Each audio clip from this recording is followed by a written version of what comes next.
Okay, welcome. Becker Vineyards virtual tasting week number 56. And we got a beautiful lineup today, three tastings of our different culinarias. So we got a vertical tasting going on today of our 2018, 2016, and 2015 vintages of our culinaria. Welcome. Hope y'all enjoy the tasting with us today, and we'll hand it on over to the wonderful group that we got today. We got our owner, Dr. Richard Becker. We got our general manager, Brett Pernew, and our lovely winemaker, John Leahy, and then myself, the assistant tasting room coordinator, Bobby Totten. So we hope that y'all enjoy the wines just as much as we do tonight. All right. Perfect. Bobby, thank you. I'm still trying to figure out if Facebook's going to actually let me see the comments tonight.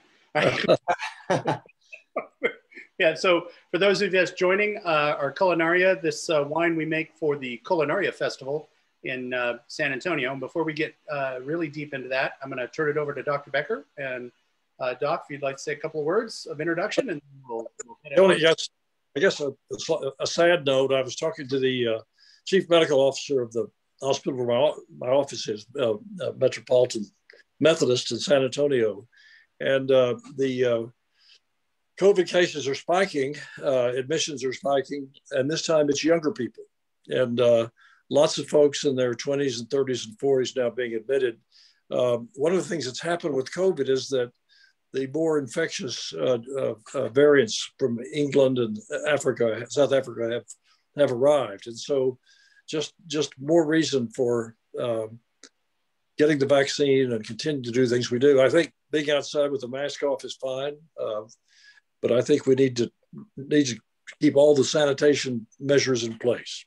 And having said that, it's a wonderful to taste this. This is an imaginative wine flight, and it's fun to see these amazing juxtapositions of grapes from many different origins, sources, making this wonderful culinaria. I'm excited about it. Thanks, John. Oh yeah, you betcha. So Brett, Culinaria, one of your favorite events in the entire universe.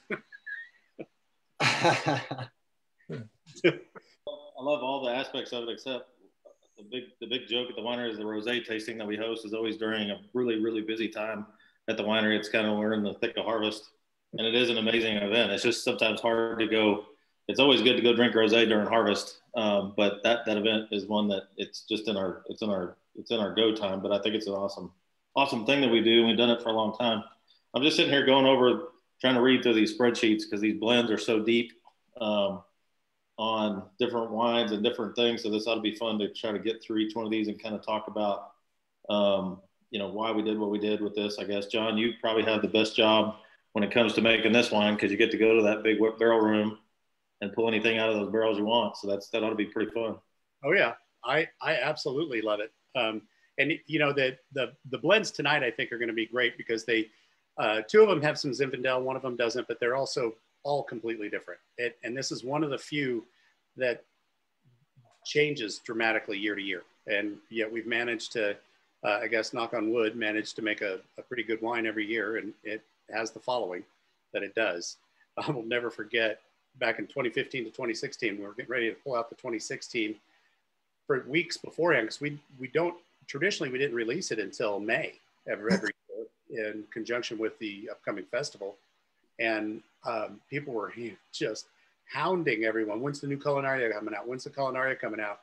And that was the year we decided to make a whopping 700 cases instead of 350 or whatever it was. And it, by July, was gone. And then we're like, well, maybe we should make more. So every year we keep making more. It's kind of fun. So Doc, can you give everybody a little background on your involvement with the Culinaria Festival? Yes, gosh, Culinaria began about almost 20 years ago, I guess. The idea to try to have a food and wine festival in San Antonio that would reflect the culture of San Antonio. And it was, for a while, it was originally going to be called the Dia de los Muertos Festival. That wasn't a great idea. Then we changed it to the New World Festival. But San Antonio was sort of more old world than new world. And we changed it to Culinaria. This label design by Steve Atkins actually won a national prize for label design. And it's a very clever combination of a glass and a fork and a taupe. And it's really cool. And the name Culinaria just, refers to the celebration of probably food and wine, and maybe a little more food than wine, but that's okay. I always enjoyed it. I really actually kind of enjoyed it when it was still in the late spring. I guess 2 years ago they moved it to the fall, and that weekend always falls the end of September, and that's just smack dab in the middle of harvest. Right. And getting down there is a challenge, to say the least. But I really enjoy is the making this wine and then pouring it at the harvest. Kind of introducing it, and it's wine for some of our retail partners in the area too. So it's really fantastic. So Bobby, you said we were tasting 18, 16, 15, yes? Yes, sir. Okay, so I think we should all pick up that glass of 18, give it a swirl, sniff, and a try.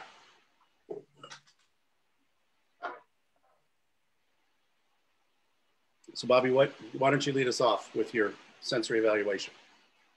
So definitely picking up a lot of plum on the nose. A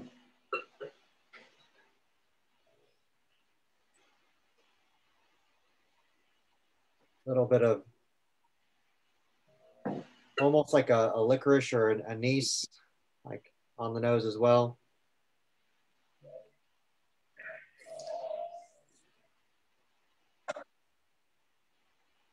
Definitely that jammy, that Zinfandel just hits you right there, right in the front.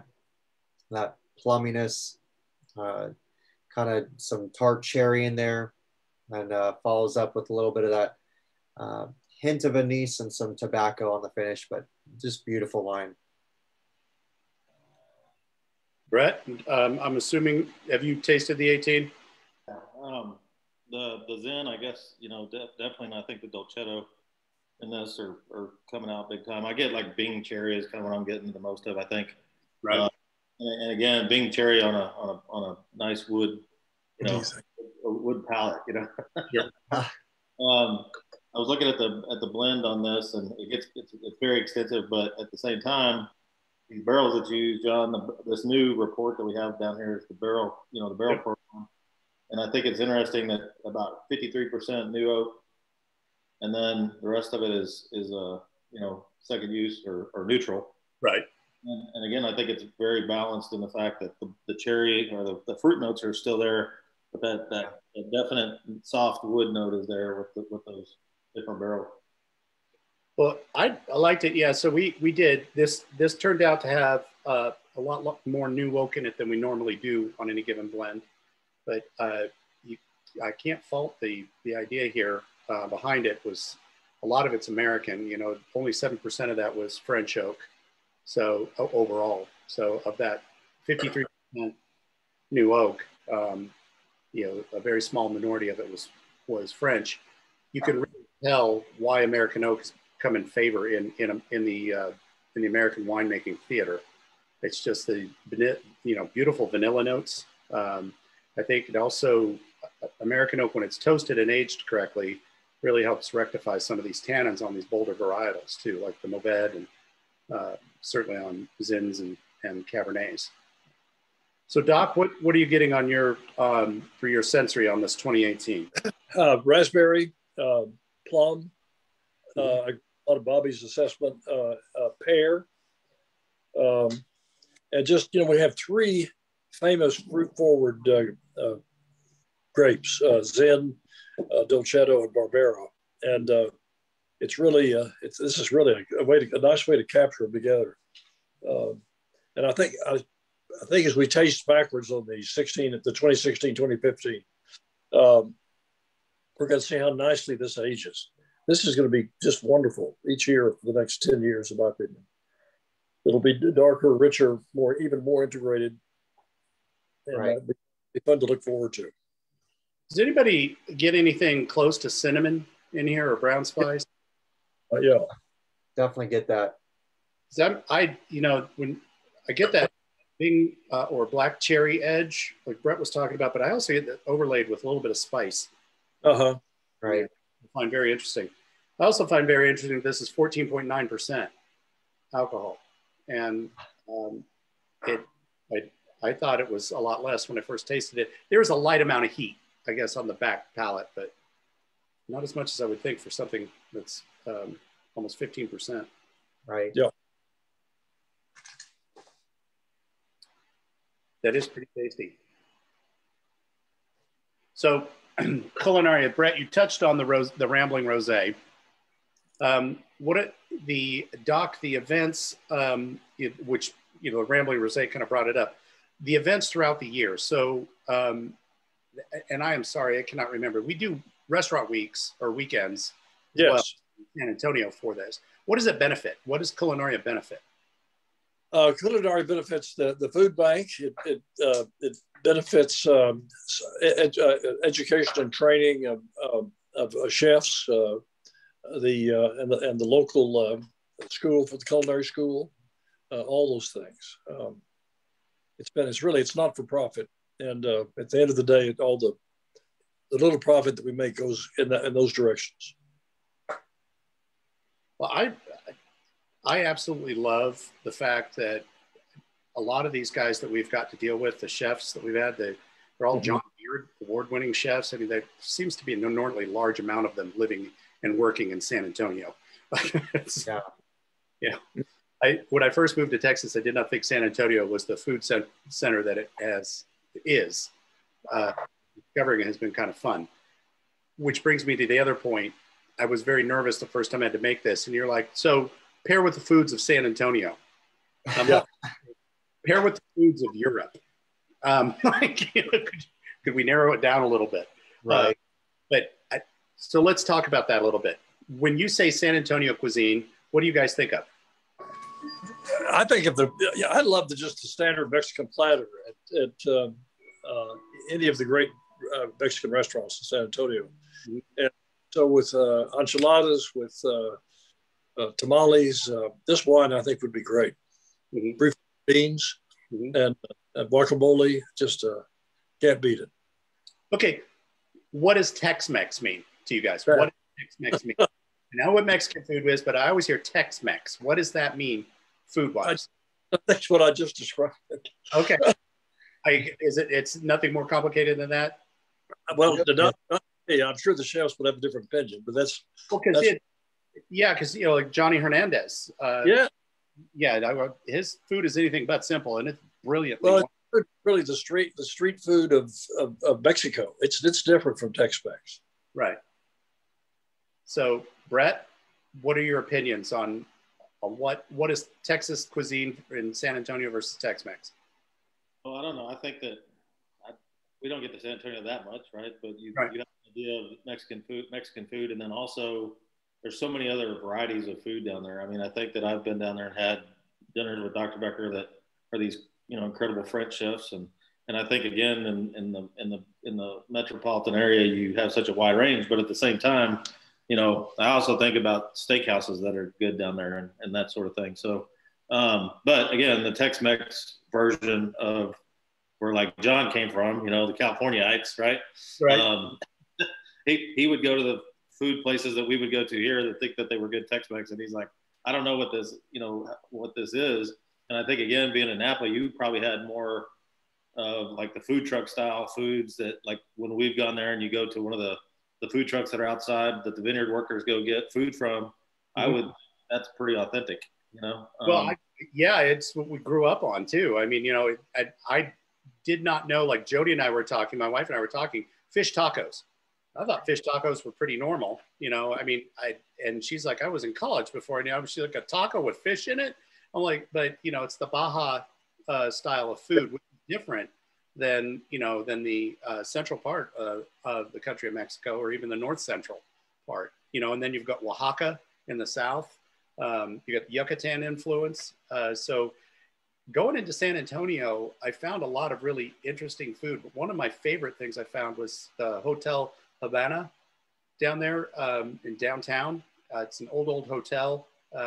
They've got a little cafe there that's a blend of Cuban and Texas kind of Tex-Mex cuisine blended, which I found very interesting reading Cuban and Tex-Mex, and that's what brings up the question. I'm like, I hear Tex-Mex, I hear Mexican. I'm like, now what is Tex-Mex? Is it the fat gordita shells versus just the thin tortillas? Is it the barbecue, the way we do it? So I find it, it's a puzzle that I'm enjoying trying to unravel because it means I get to eat more often. But these wines, so Culinaria, the reason I bring it up is when you're making a wine, and you're trying to make it specifically for something like a Culinaria, you want to know where those flavors are going to happen. And to me, whether you call it Mexican food or Tex-Mex or Baja regional, it's not overly spicy unless you make it that way, but there's spice there to accentuate the flavor. Right. And that's something we afraid the most, because we know pepper breaks down. A heavy amount of caspian will break down a good red wine, but these seem to have held up. So now I have to figure out why. Why is it that suddenly what a traditional thing shouldn't happen did happen? Yeah. So I need your help, guys. A fish taco is basically just fish and chips with a tamale instead of. Whoa. So it's a fish and chips with a tamale. You're going to get in trouble in multiple continents here. I feel it. Yeah, I can see that coming. Yeah. So I guess one of the things that I always find interesting is you go to eat at different Mexican food places, and it's like their salsas are so different. You know what I mean? I mean, you could just how many ways can you make refried beans? But again, they're different. But you go to one place and the salsa is sweet. And it's not very red, or it has maybe more tomato, and then you go to another place, got more chili in it. Like that's what's always intriguing to me when I go to a place that has food like that. It's like I'm amazed by the different flavors that come just out in the salsa, and it's very specific. And there's definitely some I don't like, and it tends to be the sweeter ones, I think. And then there's some that you just want to eat a whole gallon of. You know what I mean? So. Oh, yeah. And I love salsas made with the heritage tomatillos, the really dark purple ones. Really chunky. They do a black salsa is what they call it, but it's just a dark purple tomatillo. It's got loads of flavor, but to your point, Brett, it is sweet. There's a sweetness to it, even though there's spice. There's a sweetness to it, and it goes with a few things. It doesn't go with everything. Right. But then you've got the tropical fruit-based salsas that I really love, like on the fish tacos. Definitely. Commenting, love Cuban food, love all this. And then somebody else, Gary's saying that we need a road trip to do a food and wine tasting throughout all the restaurants. And stuff. Exactly right. Oh, that would be a great road trip to be on. Yes. So here's a very important question.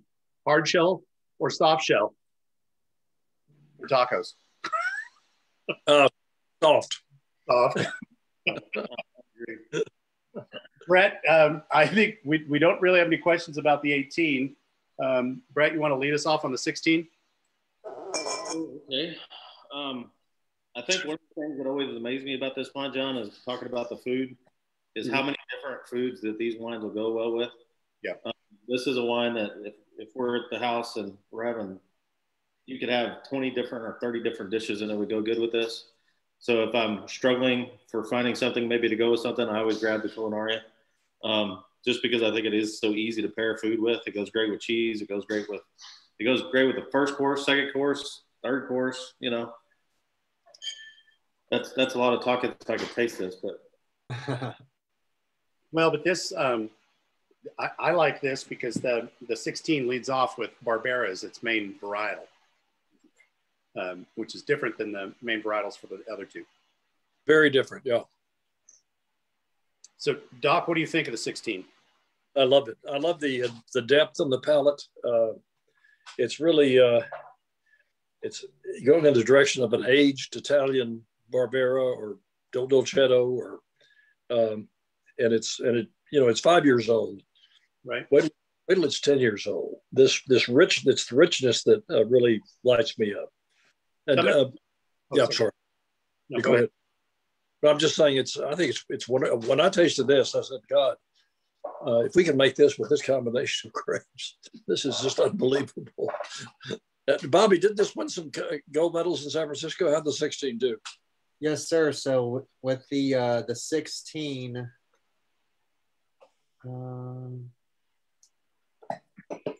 not seeing it here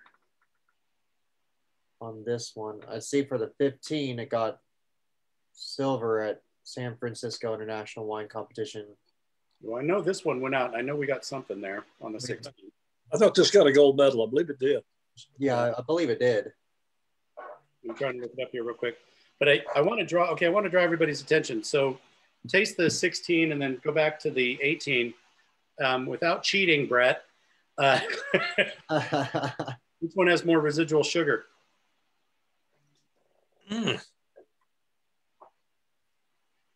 Neither can have much. One's got 10 times more than the other. Oh, I didn't know that. They're all both off dry, but the 18's got 4 grams per liter, which makes it 0.4, below human threshold, you know, still uber dry. And then the 16's got 14 grams or 1.4 off dry, not sweet, but off dry. Yeah. And I think the 16, yeah. I think the 16 tastes drier than the 18. Yes. I have to agree. Yeah. I sure don't taste sugar. No. Again, back to balance. Yeah. Get back to there. I really like the dark notes, the cacao and coffee notes of the 16. Yes. Oh, I agree. That depth, as Dr. Becker was saying, just and that grip. Mm-hmm. So Brett, you've had the advantage of having to go through all of these permutations, not just in the blends, but then we finally come through. What are your like the differences that stand out between the 16 and the 18 so far to you? Well, to me, the 16 has like you keep talking about, it's got more depth, but I think it also has more accentuation of those spicy notes. Like I'm getting more spice on it than I do on the first one. I mean, I think that it's kind of neat how it has those different flavors. And again, looking at the blend comp on it, it's like Talent Barbera, Jets Dolcetto, Talent Mourvèdre, you know, it's just got a ton of different things in it. And people keep asking, you know, like what makes these wines taste the way they do? And I'm like, well, it's such a huge cross section of all these different varieties that you guys get to use to play with. And I think this has been a good one on our tasting notes series where you're building notes and a note and another note, you know, because you're taking like all the good things about those wines and you're layering them on top of each other, just like a chef would when they cook, you know? I like, you know, to further your point about the spice, I also like the herbal underpinning in there. Yes. Yeah. To me, there's nice. It's almost like a thyme or or even a dustier note of tarragon in there, which is really nice. Yeah, see that. That's very, very nice. Bobby, what are your impressions? Yeah. I mean, almost like an evergreen note, kind of showcases up right on the finish of on the nose, like a pine or. I think it's gorgeous. It's just that depth that, like you're saying, and I love like the deeper fruit notes, the blackberries and the. It's really amazing. John, do you remember? What was that? The barrel's about the same, John, roughly. I mean, well, they were not nearly as much new oak on the 16 as there was on the 18. Yeah, because the 16 we had that 2 years of a lot of our newer oak purchases, so we had a lot more 1 and 2 year old barrels to choose from. We have this fancy computer system, and on the new wines, it shows us by like all the right. Like it's got a whole another little spreadsheet within that, just talking about the barrels, which is cool. This one, but 17 is when we changed to the new software. So it's like we got the older stuff in there, but it was after it had already gone through its barrel permutations. So on there, and I know we can go and look it up manually. I just on the notes, I'm just going off of sheer memory, which y'all are. But by tasting that, I also wouldn't think you used as much new oak. Yeah. Just by how flavor components are, you know. Right. So you know, somebody just said that we're meeting at Biga on the Banks, and I'm picking up the tab and turning it in for expenses. That'd be good. That's Doc Gary laughing at the term expenses. Good. Yeah, right. Yeah.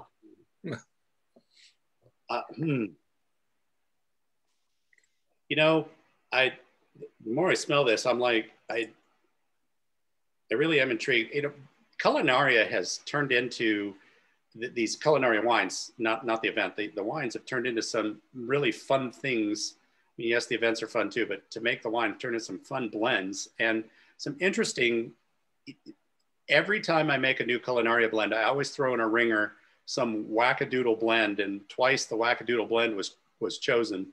Not to give away any secrets, but it was just like I would try it and say, well, how do you think Barbera, Dolcetto, and Tannat would do together? You know, that the kind of curiosity in the back of your head when you're looking at all of these. It's like, I love cherry, I love tannin, I love soft fruit. Is there any way to mellow the tannins and keep the structure and have the fruit come forward? And those are the kinds of things you think about when you're blending. And this, hence Culinaria is one of my favoriteest things to blend. So I get to take some time and play with some things. I found that almost inevitably Zinfandel plays at least a key in a minor key in each blend, if not forward. But the Dolcettos from Jet and the Barbera from Drew marry together very well. Well, I know 16 was the first vintage that we put the Dolcetto in, right? Yeah, the 16, because we did not have any 16 Dolcetto. The 15 was the first year of the Dolcetto. 16 went into the Culinaria. Yeah. Yeah, much to the chagrin of everybody after I did it, I can tell you. It was like, yeah, it does great. So, Sonny, so each year, Susan, how do I decide where to start with the blend? I usually start with a measuring cylinder and a glass, and then I realize I got to go out and collect wines. It wholly depends. Like the Culinaria, I know I get to have fun, so I'll take some of our nice Italian varietals and some of the lesser known Rhones and some of the American varietals, and just have a selection. I'll taste through them all, and then decide from there which ones I want to start playing with. That's as close as I can tell you. It usually comes up with ooh, I wonder how this would be. Half the time when I wonder that, I taste it and I'm like, now I know why I didn't do it before. But there are times we get a pretty good hit. So I thought you just take a little bit of Jameson and then go out to the barrels and get all the stuff you like, and then get back in and sit down and start blending. Yeah, that's called the Irish palate. Well, I keep going back to this. It's incredible to me how many different vineyards when we look at these blend sheets, there's like this one has 10 different vineyard blocks in it, Right. And some of the stuff is like the Peters Prairie Zinfandel that was the vineyard that we owned. And again, what's also intriguing to me about each one of these is the Zinfandel component, which, it's hard to grow Zin in Texas. The clusters are tight. They like to, when we get rain and moisture in there, they're not very happy with the mold and the fungus stuff. And Jet does a great job up there, but he fights it a lot. Yes. And that's why also maybe our Zinfandel production kind of fluctuates from year to year, just based on wet versus dry versus all the other things that go into that. We have a new Zinfandel coming out, right? Yes, we do. Yep. Straight. I'm sorry? I said the straight Zinfandel, which we haven't done in a few years. And we also have a new Barbera by itself coming out, which we haven't done in a few years. Both in the tank and ready to bottle. Yep. 3 or 4 other things that are new. So that's been fun looking at these blend sheets, thinking, that was a component maybe of this, right? Yeah. Oh, I'm excited as all get out. I wasn't going to tell Jet that we had a new Zinfandel coming out until he decided on his prices for the year. So, yeah, no, I couldn't be more ecstatic about the Barbera, to tell you the truth. That's kind of been one of my desires, to be able to have a Barbera again. It's been a number of years since we've had one, so I'm very, very excited. And unfortunately, the Barbera has been damn good every year. It's just found itself blended with other things that made it so much better. So, and then it's like, do I use it there? Or do I, it's a hard decision sometimes. And the worst part is apparently we have no unlimited amounts of every wine that we want. So we have to be very careful. That's why the Petite Syrah from our front vineyard gets used an awful lot. I have to actually, okay, we need to save half of it aside for itself. Then I can use the other half for blending. Same thing's been going on with the Barbera. So this year we made a Barbera. You're right, Brett, and it's damn good. And that Zinfandel is tasty as all get out too. So I think everybody will be kind of happy having both of those come out again. Well, and I think it's a good example too of how, like, in the years where the Zen is good by itself, we do that.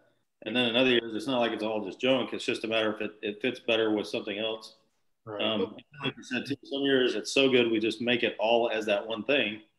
But then at other times we split the batch half and half, or we might just say the whole thing's going to go to the blending and make that it work that way. And Zen, again, like everybody asks, why is there not more Zinfandel in Texas? And I'll tell you, it probably shouldn't be grown here. Jet just fell over, and so did Monty Dixon up in where he's a Zinfandel guy, but it's really, really, really hard to grow it here. And it's just not a good business decision a lot of times to pick that one variety. No, it's, when it comes in though, it's tasty. And Zinfandel is near and dear to my heart, and I know it is yours too, Brett. But yeah. Zinfandel back here in that wine room. Right. But I think, again, it's like, it's not, remember how, some years it comes in and it's right at the edge of being ripe. Mm-hmm. And then these years it was really good. And then the year that we got it in at 40 bricks, which was like jelly and soup that we had to get in that we're making a port out of. Oh, that port has turned out. So that's been, it's still in barrel, the 2017. Yeah. It's amazing. It's, for a wine, that wines oxidize very easily. You could turn around and sneeze once and suddenly you oxidized every bit of your wine if you're not careful. This wine came in, Jet had some super strain of wine there because it's like, oxygen? I don't need no oxygen. It's going for powerhouse. And port, you need to oxidize. It's taken 3.5 years to oxidize. It's just like that. How can I get this to do on the other wines? But yeah, it was a pain in the tuchus to deal with, but yeah, absolutely. So Doc, what do you think upon further reflection? I love the depth, as I said before, the richness, it's a combination of fruit and herbal notes, and I think it's one of my favorite wines. Okay, now since everybody has just spent my entire annual salary on going out to dinner online, I want to move on to the 2015 because this one I'm very excited about this wine. If there are no objections, I would like to want everybody to kind of take a good sniff and a taste. And Doc, would you lead off with your sensory on this? Gosh, so this has more Zinfandel, I think, than the 18. But again, it's softer, and I think what's really happened is this wonderful blend of Zen and Cab Franc. Both were ripe that year, and the fruit is well expressed. And I think that's mainly what I'm getting here, which I love. Almost some orange notes, which I love, and yeah, there's a pepper in here. Yeah, again, and a lot of richness, a lot of sort of kind of glycerin, character in the wine that makes it really coat the palate. This is a great wine. Congrats. Well, this wine, and so different than the other two. Yes, it is. Older, but this is also this is displaying more maturity, more tannin structure, and more fruit forward. But that is not a fault. That is what the wine is. Brett, do you have the blend comp in front of you by any chance for the 15? Yeah. From the vineyards. Yeah. Wilmeth, Zen, the Cooper Cab Franc. The Merlot is from Diamante Doble, so Jet. The Barbera is from Arl Vineyard, and then Petit Verdot from Arl Vineyard up front. that we pulled out and put Marbach in its place. So, but again, I think that like the Cab Franc to me is what's screaming in this. I think the balance of that, and I don't remember so much about the 15 harvest other than there was a lot of grapes. I can't remember if it was wet or dry, but I know that Jet's vineyard typically, like, I mean, he's going to get that fruit to a certain point. We pick it. That Cooper Cab Franc was one that if you didn't get it ripe, it was either ripe and amazing or not ripe, and it just wasn't any good. But luckily they got it ripe 99% of the time. And then Jets Merlot was always good, and that Barbera that we have at Peters Prairie was something that we fought a lot. And I know that when Drew replanted that next batch of Barbera that he has, he changed the rootstock on it to kind of get over some of those problems. So for you that don't know, the vineyard that Drew Talent has is about 2 miles from the vineyard that we used to own in Mason. If you're driving between Fredericksburg and Brady, or Mason and Brady, I'm sorry, it's about halfway right there between. And the first vineyard was our old one, and then you go to the little town of Camp Air where you can stop and buy produce sometimes if they have stuff. And then Drew's vineyard is just past that about a mile or so. So those vineyards were very close in proximity. However, the Cartwrights, when they planted Peters Prairie, had a completely different rootstock than what Drew Talent planted. And he learned a lot of stuff from what they did and how, what worked and what didn't. But that Barbera, Drew's, the new stuff at Barbera, I mean, Drew's new Barbera is different than the old school stuff that we had at Peters Prairie. And even the stuff that he had that he replanted. Yeah, I'm getting a really nice, almost menthol edge with herbal overtones. Yeah, same here. Yeah, that's and you're right, Brett. That Cab Franc, the pyrazines on the Cab Franc are really, really prevalent. And I remember too, Jets Merlot in this year. That was like the Jet Black and Jealous Merlot. It was that dark, little tiny berries again. They were super black, and I remember looking at this, going, "Why are you using this again?" Because it's good. Yeah. Yeah, I don't think anything makes me quite as happy as a good glass of wine.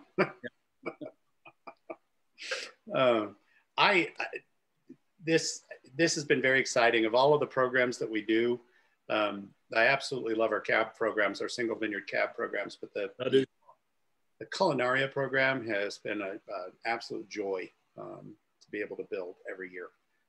It's been fun. It's been a lot of fun. The 15, Bobby, what do you think? Yeah, I mean, I have to agree. So when I poured these wines earlier, I was like, man, like this one has got so much green bell pepper on the nose. Those pyrazines, as you were mentioning, are just kind of coming out. I was like, and I didn't know which one was which. I was like, this has got to be the one with the Cab Franc. I came back to it. It's like, yeah, this is it, and it's beautiful. I mean, the tannin structure on it is it's gorgeous. I mean, another 5-10 years easy can age and just pair well with that Tex-Mex, or I mean, just by itself. It's just great wine. Okay, so that brings me queso. It would pair very well with queso. Oh. So, Doc, what do you think on the 15? I love it. All three of these, and I think the older the better. Let's come back in 5 years and check them again. I think we should. Absolutely. Yes. So, Brett, can you number them in first, second, third for you? Oh gosh, all right. I think that today, right now, it's gonna be no, I can't. Forget it. No. John, I'm telling you, like, I think that they're so, like, if you could put, like, I always have a hard time with this label just fitting the words on the bottom of it for the blends, because we like to kind of put the blends on this one. A lot of times we don't put all the blends on every single one of the bottles we make. And so sometimes if you have Cabernet Sauvignon with all the other longer words, sometimes they just don't start fitting. But if you took this and put it on a spreadsheet, I think that out of these three wines, you've got at least 6 or 9 varietals that you're tasting through here. So as you're going through there is in all of them, I think. There's and as you sit there and kind of combine what's in them, and then if you look at these growers, if you look at our grower sheet, it's got a huge cross section of all that. It's a cross section of hill country versus high plains, and I think that it's not that I don't like any one of them in any order. It's just a matter of which one did you like today. The 18 is so bright and fruit forward that if you felt like that kind of wine that day, that'd be the one you picked. Mm-hmm. If you like the kind of darker, older fruit, then you're just going to start sliding down here. But like I like the 15, I think right now, if I had to pick one. But I also don't want a dog on the 18 because it's something that is really, really good, and I would drink the whole bottle if it was put in front of me with the right food, right? Sure. Doc, 1, 2, and 3. 16, 15, 18. 16, 15. Okay. It kills me. The body's great. Yeah. Bobby? I have to agree with that one. That's exactly where I was going. 16, 15, 18 myself as well. Okay. And then I think with these, with the Culinaria, I think it just showcases the best that Texas produces. I mean, it just kind of showcase like, hey, like Texas makes some amazing grapes, like produces amazing grapes, and we can make an amazing wine out of it. And one thing with my brother-in-law, he every time we release the Culinaria, since he's part of the wine club, he says every time he's like, the Culinaria will set you free. Like, this is just, it sets me free, brother. So he's always excited about having the Culinaria come out. Right on. I think we have the very important question to ask and answer. What type of Tex-Mex would you pair with this? Oh, gosh. What dish? It does not have to be Tex-Mex, but you know, it is Culinaria. So there are many, many great restaurants. Is there a restaurant that you have gone to that had a dish that you think would pair with this? How about that? How about that for a question? Yeah. Cheese. Was that Margaret?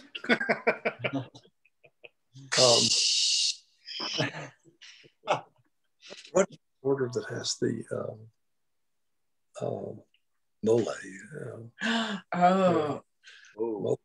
The mole sauce. Yes. Yeah. I think chicken mole would hit the spot. You're not kidding. Yeah. With any one of the three. Well, those dark notes, yeah. Yeah. That's a good one. I wonder if you could put mole sauce on top of Perini's tenderloin.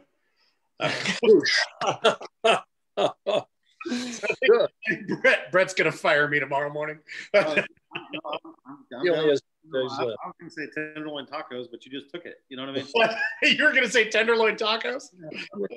But there's a great restaurant in Fredericksburg named Nuri's, and their whole family, like they're very authentic and it's very handmade, and they're just they have great food.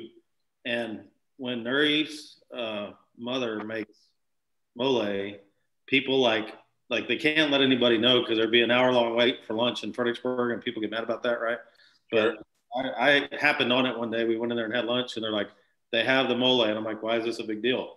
And they say she only makes it when she feels like it. And when she does, it's amazing. And it was one of the best Tex-Mex dishes I've ever had in my life. And it's magical. Yeah. Little cinnamon. Yeah. Yeah. Oh, man. So, Bobby? My wife's enchiladas. I mean, yeah. Somebody got in trouble at home. Hands down. No. I mean, we go out to different places with the enchiladas, but homemade enchiladas, you can't. I mean, we do the homemade salsa, we do the whole 9 yards, and I think that's just this would go great with the homemade enchiladas. The other dish that would go really well with this is a chili relleno. Mm-hmm. Oh yeah. Oaxaca cheese. All three of these wines would stand up for that, I think. I think I'm going to go over to the Totten's house for dinner. Come on over. I'm still stuck on the mole. Really, I think it would go very, very well. But so I guess I can't have the typical California curried pumpkin empanadas. Real. Brett's just like, San Jose burrito. Yeah, right. So, are there any? Does anybody else want to add anything about the wine before we start talking about next week? I don't have it. Oh, steak at Bohannon's. Oh, that might not be a bad idea either. Okay, so Bobby, what do we have online for next week, sir? It'll be the vertical dolcetto flight. That'd be good. So we got 15, 17, and 18, which they're all, we got a couple gold medal winners and a silver medal winner there. So it's going to be a really good one. Are we going to have Jet on with us? We'll have to talk to him tomorrow or Friday when we see him and see if he's available. Okay. I think it'd be great because I want to hear from